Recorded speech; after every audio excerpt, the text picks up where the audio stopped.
In this video, you'll learn how to download an Instagram Reel with music on your phone. So let's get started.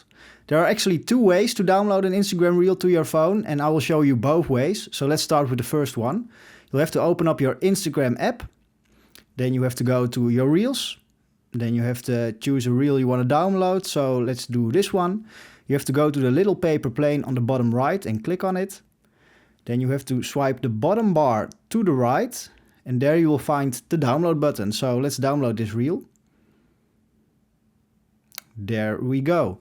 So right now we've downloaded an Instagram Reel with music to our phone.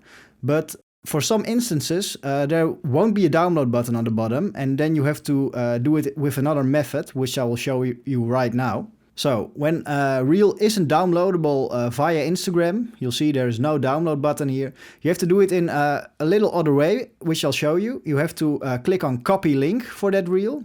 So let's do that.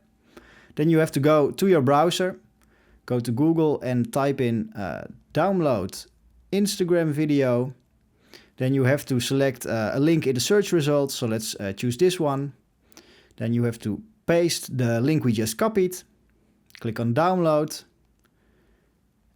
and you'll see right here a download button. So click on it, click away the ad that pops up. There we go. Click on download. The download is complete, and right now we can open the reel. There we go, and the reel is downloaded. So now it's downloaded to your phone without the download button in Instagram. I will show you the sound as well. There is sound with it as well. So that is how you download an Instagram Reel with music on your phone. There are two methods. Hopefully this helped you out. If it did, please consider subscribing and leaving a like.